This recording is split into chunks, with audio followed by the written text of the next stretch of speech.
Hello and welcome back to another episode of They Don't Teach This in Law School. I'm your host, Charley Mann of law firm Alchemy, and my guest today is a friend of mine, someone who I've gotten to know much better over the last year and a half, someone who I previously interacted with, a skosh on social media, passing in common circles, etc., like know of each other, but actually got to know each other better over the last year, which has been fantastic because he's someone who I see doing awesome work for law firm owners. He's done it both in agency and now in his own venture, LegalFenix, where he is supporting firm owners through fractional CMO services, and someone who I know is driving growth for these firm owners, while also, in my opinion, improving the level of the relationships and the accountability that they have with the agencies that they work with. I'm sure we'll get into a whole bunch of it, but I am just stoked for all of you to hear from my friend, Ron Latz. Ron, welcome to the show, my man. Thanks for having me, Charley. I share the excitement. I'm looking forward to the conversation. A lot of different ways that we can go down. So I've been looking forward to this for a while. Yeah, man. All right. So let's do the question. What's the one thing they don't teach you in law school? Let's do it.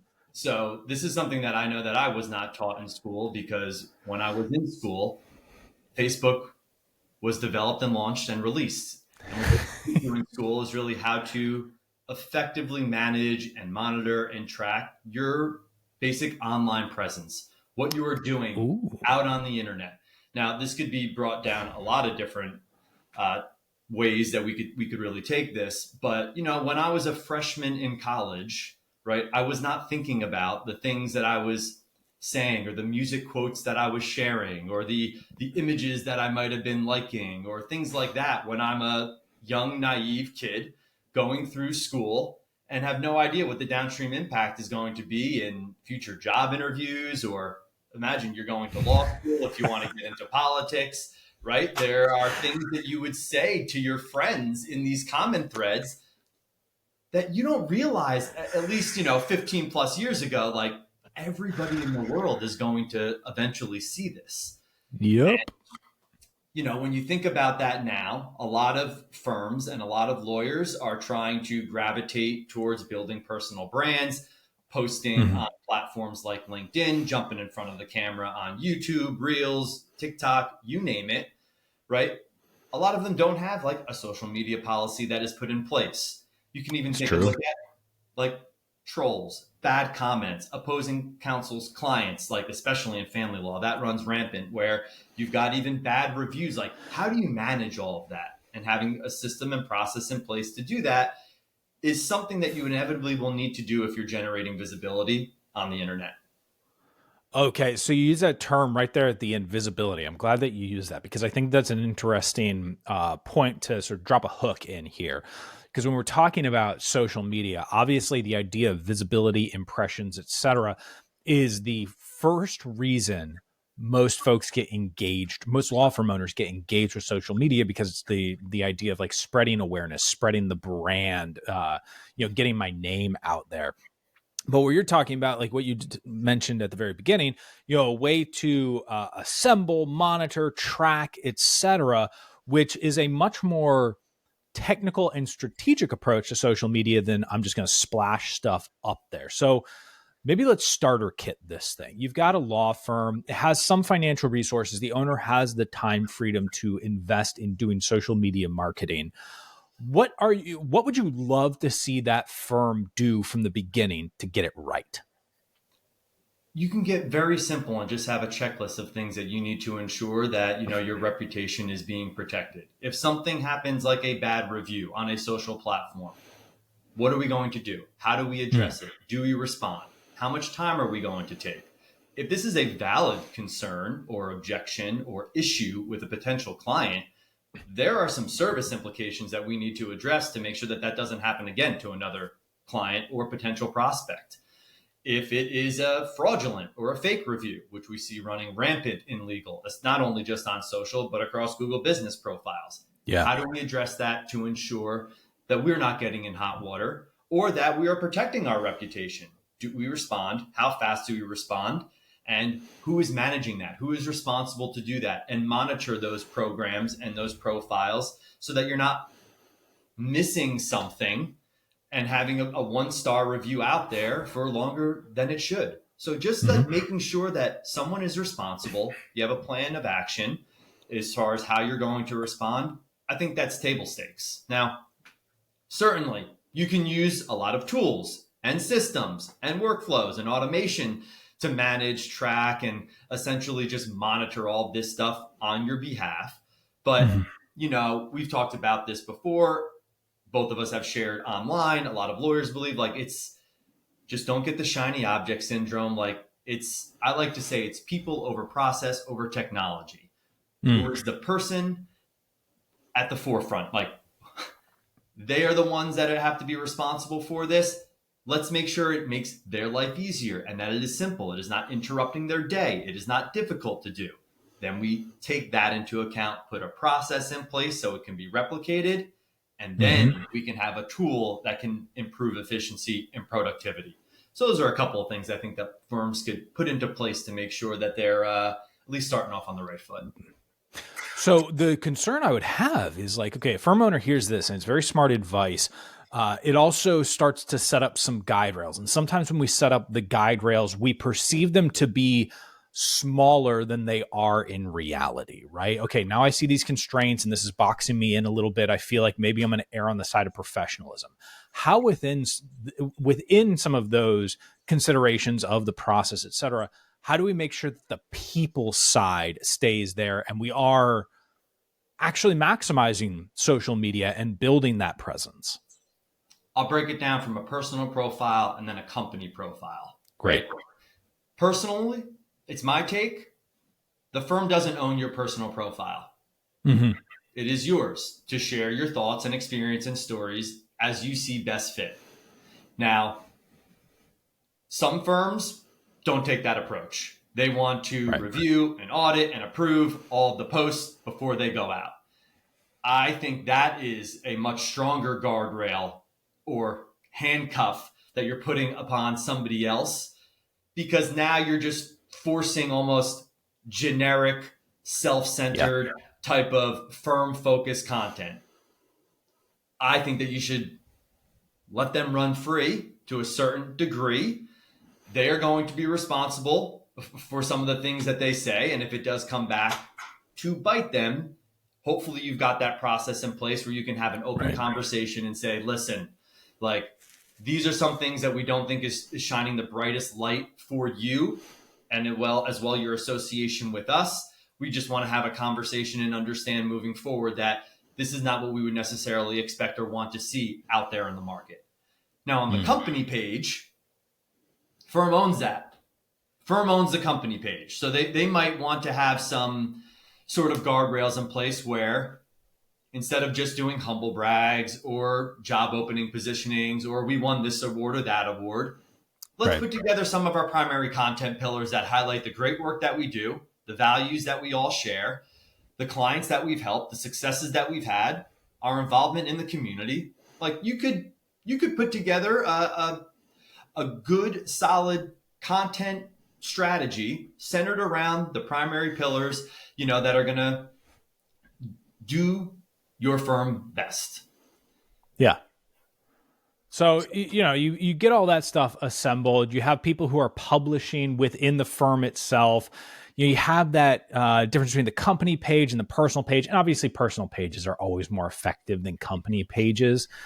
You end up publishing a lot of generic stuff. And it seems like, at least this is my perception, even if you have a great company page, they're just not algorithmically favored, right? Is that merely perception or is that the reality as you see it? Listen, yes, I agree. A lot of the company pages do not see the light of day. And if you are tracking, if you're tracking the performance or the minimal analytics that LinkedIn at least will provide, I'll focus there right now. I've very commonly seen single digit impressions on many of the posts that are shared. I've seen them as well, right? Yeah. I just think that people follow people and have relationships with people. Many firms are not going to be the major brands that are out there, whether it's an Airbnb or a Nike or something like that, where they do engage more. There are certainly companies out there, more in like the SaaS technology, B2B space, that have done very well. Chili Piper, Gong, Lavender. Like there are companies out there that did this, and it's you look at it and you're like, how can I beg, borrow, and steal to replicate this for my firm to have the Right. conversation? And I think, listen, I'm testing this out right now, talking from the LegalFenix business page more like a person, like they are another individual that can comment and not just share things. It's a work in progress. I like testing Sure. things out to see what works, but I see law firm alchemy doing that. I see other agencies that are testing that out. Right? I think that's a good thing to do. Experiment, see what's going to work best for you. But the personal page is always, I think, going to outperform any sort of company or more corporate page, if you will. 100%. So, kind of expanding the viewpoint here. Obviously, one of the big things that you do as a fractional CMO, I just know because I know you, is you're helping establish relationships with agencies, and from a strategic, hey, here's the agency types that we need to acquire, but also into the let's manage those relationships, let's set expectations. For you, Ron, like when you're going out to help law firms, this is a massive need because I think both sides often bring something to the table, both good and bad, and there's a miscommunication. What are you doing to help create better relationships between firms and agencies?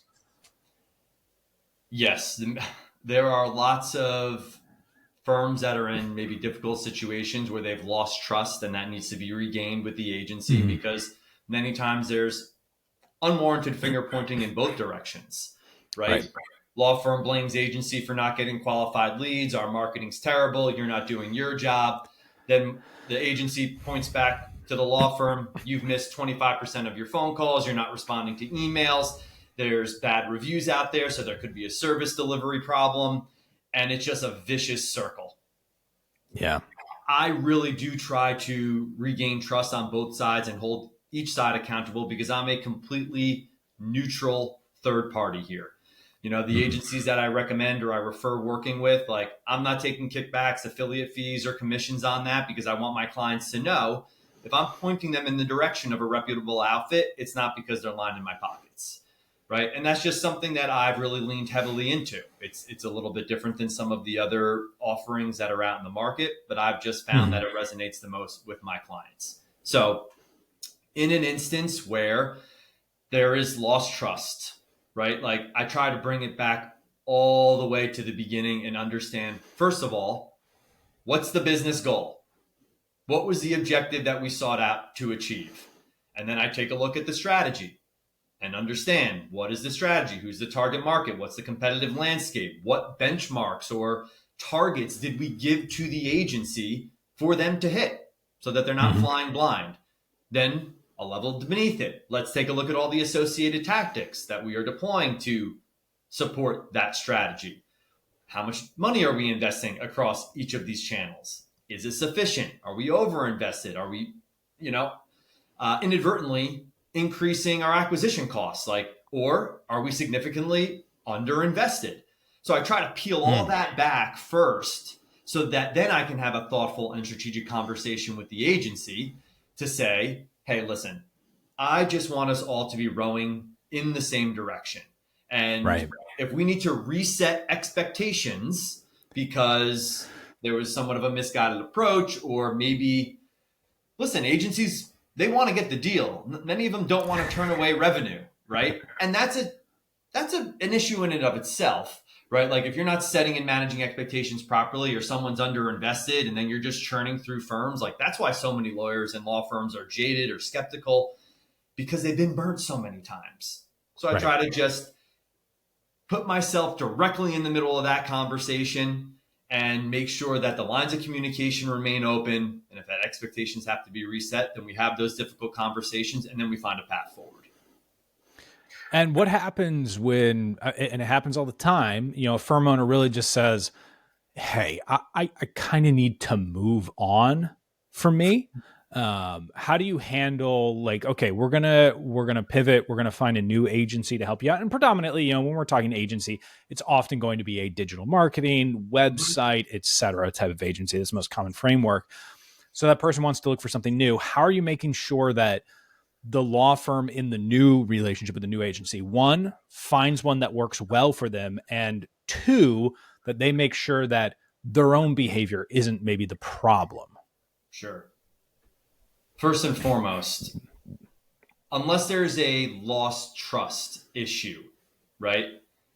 I don't want to go in and just immediately disrupt the status quo and launch this massive change management effort to shake things up without digging into the data and understanding how is this performing from a revenue perspective and case acquisition perspective, right? Many times it's not just about the clicks, the visits, the calls. It's like, let's just understand the business impact first. Let me look at the performance. Let me look at actual financial data before we start going and evaluating half a dozen or a dozen different agencies and wasting time and reviewing proposals. And just that, it's a lot of time and effort, and they don't have time to do all of that every single day, right? And they don't want me to pay me to do it if it's unnecessary. So putting aside trust issues, or if they've been burnt, or if they were lied to, if they just say, listen, I can't do this anymore. Okay, fine. Let's take a look at what's going to work best for you. The agencies that I'm going to recommend vary greatly by firm, by their culture, by their expectations, what their in-house resource setup is like. If a firm has an internal marketing team and they are used to ongoing, constant, consistent, like communication, probably not going to want to go with like a much larger agency where you could be more of a number and you just have like a monthly check-in call. Right. If you've had an in-house resource and now you're completely outsourcing it, you're going to want to get that high touch type of experience. Now, if your firm is somewhat more mature as far as your marketing mix, right? And you've been investing for a dozen years and like you kind of get the lay of the land and you've got everything kind of tied up in a bow, you know how much money you're investing in search and local, in organic, you've got out of home, you've got everything kind of nailed down, and you can just have someone that's a little bit more, offhands with it. You might be able to talk with someone once a month, twice a month, and let them just listen. They know the investment. You've got to keep the lines of communication open to keep the feedback loop going, but you might not need high touch. And there's different agencies on both sides that excel in those arenas. So I just want to make sure. Also, like there are some specialists that only work on a particular channel. There are some that have the agency of record model. Everything is underneath one roof, right? Some don't want to put all their eggs in one basket, and it's a disparate type of approach. Others, they're like one throat to choke. I just want to go to the one agency. I've never heard that phrase before. Oh boy. I just want to go to the one good, bad, and ugly. I just don't want to manage all these different vendors because the time to do that is significant. And also, you've got to put forth the effort to make sure the left hand know what the right's doing so that all your messaging and positioning isn't convoluted or just like missing the mark. So there's a lot of different factors we look at. Okay, so the messaging and positioning part that you just mentioned, when you're working with a firm, how much are you going in to help mold that messaging and positioning? Or do you find firms tend to have that pretty solid, or is that an early need when they're working with you? I mean, I think a lot of firms neglect that. I think, it's the, we get you justice or get the justice you deserve, or we treat you like family, or no money until we win. It's just, that can work, but you're not going to stand out. And if you do have some decent messaging or positioning, or you paid an agency to do that, for example, on your website, like let's make sure that the paid search outfit knows this is what we're doing. These are our differentiators. This is our value prop. If you've got a ton of relationships with the local community, or you have, prior prosecutors that are now all working at your firm, or all the judges, or whatever it may be, that makes you different from all the other options that those consumers have to choose from, let them know so that you can get that baked into your messaging and your positioning, search, social, print, all of that stuff, so that it is cohesive, so that when they have an experience with your firm in one of those channels, it is a similar experience across all of the other channels.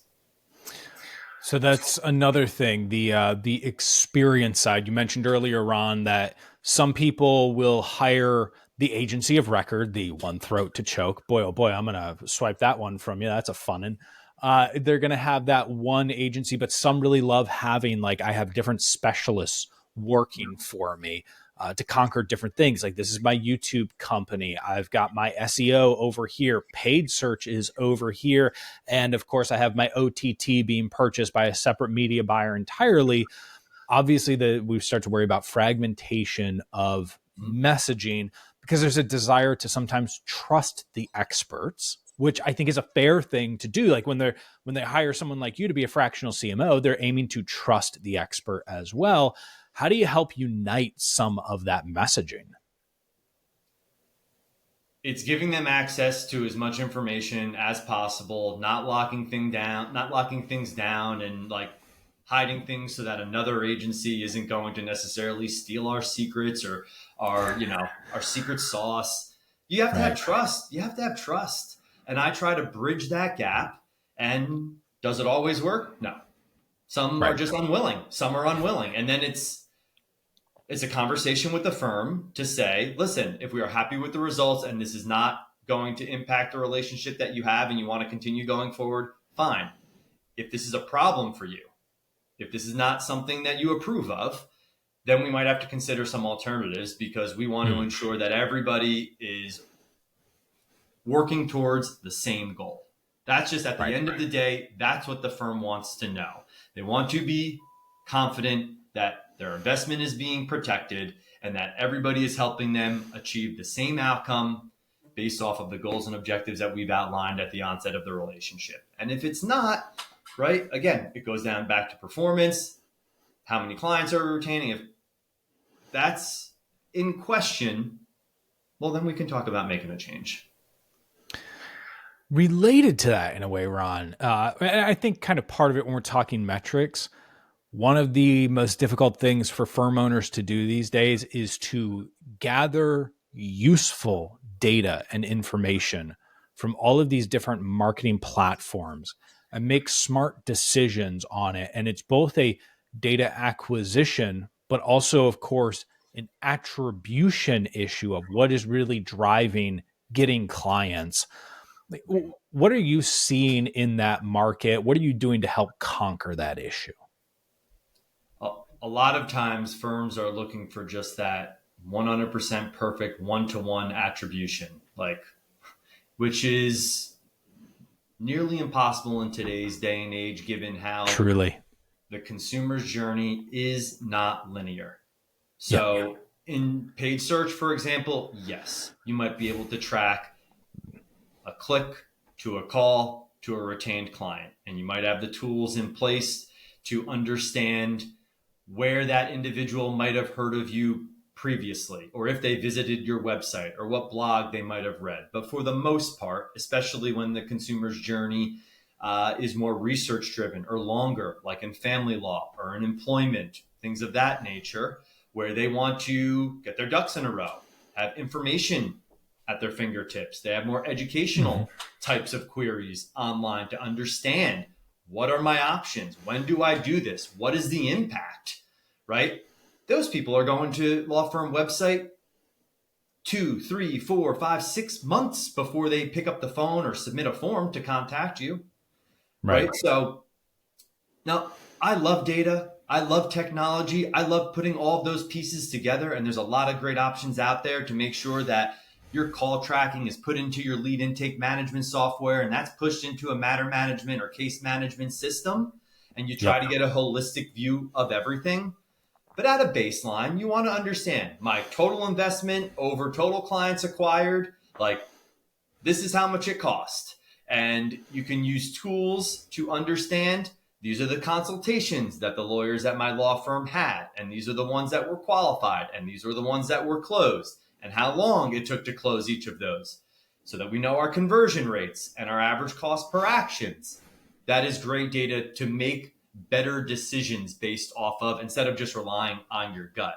So, it's a little bit of resetting the expectations. Like, we're not going to get 100% pure attribution reporting out of any of these tools. We could do our best bet to ensure that we're making better decisions based off of data.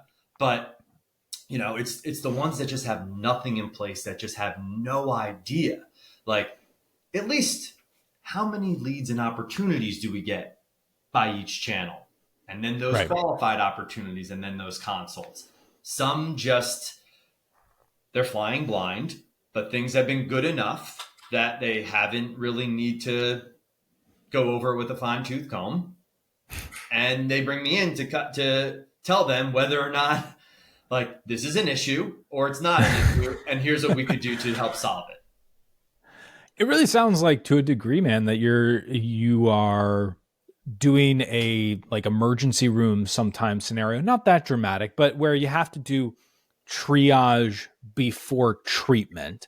And I can imagine a lot of firm owners coming in saying, like, this is exactly what I perceive needs to be done. And maybe what they really need is that triage. When you go in, what are some of the key things that you're looking for that tell you, like, okay, here are the fixes that we'll probably need to make here? I have an example right now, fractional engagement. They're a personal injury, primarily a personal injury and bankruptcy firm. They are very well known within the market, very successful. And like, this is a challenge that I face every day. Like, they want me to come in and look at all the marketing, and like, should we be more aggressive in ads? How about our SEO strategy? And I've got to pump the brakes. And I say, let me look at all the business metrics. Let's see what these investments are doing across each of these channels. So we had to really pull back. And instead of just throwing another $10,000, $20,000, $30,000 at ads, or doubling or tripling our SEO investment because they want to experience growth, let's see what's working right now. And they didn't even have like basic call tracking in place. So we put that in place first. And they had a CRM. They had multiple CRMs, actually. And we've got which system are we going to use? Great. Everyone was in agreement. This is the platform that we want to use. All right, now let's get the intake data pumped into the CRM and manage all of our leads and understand what opportunities are coming from each channel. Now, let's do a little bit of research and understand, out of all these qualified opportunities, which ones are producing revenue, which ones are retaining us most frequently. And then we can start putting down, listen, if you want to spend money, I'm all for it. I love it. Because then I can go, like, I love the experimentation. I love testing and pushing the boundaries and trying new things and seeing, how we can slightly alter some messaging and positioning to increase conversions, like, all day long. I love that stuff. I don't want to necessarily, jump into an engagement where the firm's like, listen, we want to slash our marketing budget by 50%, 100%, like whatever it is.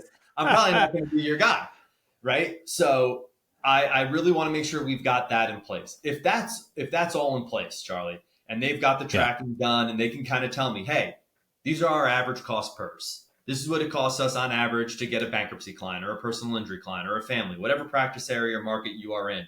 And now you want to take it to the next level, right? We're looking at marketing performance. We're looking at the competitive landscape. Where do the opportunities present themselves? And then if we're going to move the goalpost, we've got to rally the troops, let them know this is our intention. What type of adjustment to our investment is that going to require? How much time do we need to prep for that? And then we could start saying, well, here's when we're going to start seeing the first sign of improved results.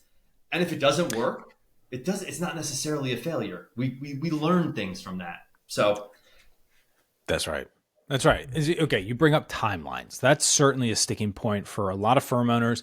And obviously, and especially in the SEO world, everyone wants to know whether it's SEO or it's pay-per-click, everyone wants to know, when will this start working for me? How are you helping set expectations for law firms? I just hit them with the brutal facts, and I don't sugarcoat it, right? Depending upon if you're PI going into a major market, New York, Miami, Vegas, LA, Chicago, and you haven't been investing in SEO for a decade plus, pretty much, at this point, you're going to have to be really aggressive if you want to see any type of results in short order. Right. Maybe you've got the war chest in the back to do that. Okay, not all firms are going to have that, right? Right. If you're in more of a secondary or tertiary type of market where you can go hyper local and you've got great reputation, great share of local voice, you're not in PI or family or criminal, maybe you're doing some estate planning or immigration work or things like that where there's more market opportunity for you to capture. Sure, we could talk about SEO. Let's take a look at the Google local landscape. Let's see what your review profile looks like. All that fun stuff. Great, we could do that. So that's going to really vary. But, to directly answer that question, I look at SEO as a long-term investment where I'm not expecting to generate immediate results within the first, I'm not going to like 1 to 3 years. I'll put a range on it. Wow. Yes, there are short-term wins and low-hanging fruit that you could pick up when you inherit a firm that doesn't even have their category on a Google business profile, right? Or they've got, missing information or their prior firm linked on some social profiles, right? Like, yeah, we can make some of those changes, but we're not going to be hitting the home runs. That's not what I would be recommending at that point. Paid search, listen, I like to say you should be able to sustain an investment for at least 3 to 6 months at minimum. I would prefer 6 to 9, but your first 90 days, if you've never run an ad campaign, Charlie, it is going to take a while for Google to start throwing you bones because you have not proven to them that you put money in their pocket, right? Yep. So the first couple weeks, you're getting some impressions, and those impressions the next couple of weeks start producing some clicks. And then in the second month, those clicks might produce some of those phone calls. And then in the third month, the phone calls finally start creating opportunities, but you might not have retained a single client yet. And now you've paid Google for 3 months. You paid an ad management fee to the agency for 3 months. You paid for copy and landing page design and development, right? Like, you work for Google on Monday and half a Tuesday at the end of the day because you're not getting the results. But now you've collected those initial benchmarks. You've collected the initial benchmarks. You could see what type of search impression share that you are capturing. And now the next 90 days, you pulled a couple of levers. And those calls and those opportunities that you created started to produce some results. And now you see what type of results they pull. And you should be able to only improve that performance if you're working with a solid agency over the next 90 days. And then it's decision time. If it's working, hey, let's continue doing it or double down. If it's not, pull it or reallocate it to something that might be better suited for your needs and your expectations. That's right. You got to be prepared. I mean, that's why there's so many opportunities in marketing. Kind of a last thing here. You mentioned, out of home, OOH, and OTT marketing, right? I mentioned that earlier, the over the top, the streaming services, et cetera. Those represent to me areas that are oftentimes underinvested in by firms. When you're looking at all of the available media options for firms, whether it's online or offline, are there any that you are looking at and saying, hey, there's hidden value in this space that people should pay attention to? Specifically in the personal injury space, the ones that have I don't want to say maxed out, but have very diversified marketing portfolios, digital, out of home, right? And out of home is more even not just the billboards, like they're on radio, they're on bus wraps, right? They're on top of taxis in Vegas, right? Like if you really tap that out, yes, like I do think that there's great opportunity, not nearly as saturated within streaming, and there are options out there that you can consider. I like to test that stuff for sure, for certain. Yeah. Many times though, when I look at the digital or if I'm evaluating the entire portfolio and they want to go to more of the streaming or the OTT type of play, I pull a page out of the Charley Mann book and I take a look at like, well, what are you doing with your newsletter? What are you doing with your print newsletter? Like, what are you doing there to leverage more of your previous clients, your current clients, your referral relationships? Like, are we squeezing as much as we can out of that before we do something that you might think is a little bit more untested? But listen, I love a firm that wants to test that stuff out and experiment and see how it might work, because that's when you find some really really solid golden nuggets. That's awesome. All right, Ron, if people are interested in connecting with you, learning more about LegalFenix, etc., where do we send them? Check out LegalFenix.com. You could sign up for my newsletter down at the footer of the website, or you could find me sharing content on LinkedIn almost daily. Awesome. All right, man, the final question. What are you reading, watching, and listening to these days? All right, reading. I'm a big Eric Larson fan. Loved In the Garden of the Beast, loved Devil in the White City, and his new book, Demon of Unrest, which is basically, it's a story about like heartbreak and heroism, about like the dawn before the Civil War. So I'm a big fan of that. Watching. I don't watch a ton of shows, but that's okay. My wife and I, like, if we get in half hour or an hour, like if there's not a Devils game on, and right now, thankfully, Yankees pulled it out last night. Obviously, watching the World Series, we'll watch a show, and right now we're watching Slow Horses, which has been really good. Really good. Spies, nice. Espionage, like it's thriller action. It's fun. It's fun. Several episodes ago, not released yet as you and I are recording this, but shortly after you and I record this, Tim Semmelroth's second episode will come out. Slow Horses is his current watch right now as well. Nice. Yeah. Nice. Yeah. And then what are you listening to? I listen to too many legal marketing podcasts, Charlie. Right. And on my runs, it's so easy. So I'm really enjoying Law Firm Blueprint with Jay Rand, as you know, and Seth Price. They're doing an intake series right now, and I love sales and intake and technology. So that's been really fun. Chris Dreyer's Personal Injury Mastermind podcast, like he's been sharing some stuff from his inaugural conference. Obviously, Law Firm Alchemy as well, right? So and outside of the legal space, I've been enjoying Modern Wisdom with Chris Williams. It's been a refreshing, different take that I can listen to. A little bit of stoicism. There's a lot, going on around current events, so it breaks up. It breaks up the legal stuff, but I love that stuff, so it doesn't really bother. That's awesome. Well, friend, look, I know that you're someone who I've grown to trust a lot in the legal marketing space. So excited for you with LegalFenix. I know some of the people who you're working with, they all are just so happy with the insight that you bring, just kind of the earnest approach combined with like really rigorous, data-driven, but also direct experience working with a bunch of other law firms and everything. I know what you're bringing to the market, and it is fantastic and super needed. So I appreciate everything that you're doing for law firms, my friend.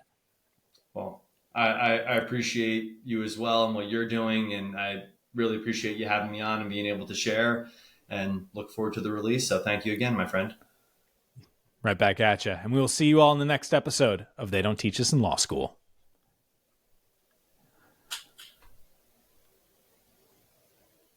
So something strange that has happened, just as an FYI, is it normally will give me the button that says stop, but right now it's continuing to say starting. It's been recording, it's been uploading the whole time, but normally I can press stop and it'll tell us all about the recording. So what I'm going to have to do here, I'm going to try a hotkey to see if it'll take us out of this and it'll actually press stop record. The other thing that I may have to do here is have us forcibly shut down the session, and then I'll have it kick out an email to you to finish uploading of your side of the recording. And then I'll be doing the same with mine. So I think that's what we're going to have to do. I'm going to try a hotkey setup here. Mine says 99% uploading. Yeah. No, didn't work. Yeah. All right. So I'm going to have to hit the bail button, and then you'll get an email very shortly to finish uploading on your side. Sound good? Sounds good, my man. Awesome. Good talking with you, my friend. Yes. I'll see you soon. See you soon. Bye. Bye.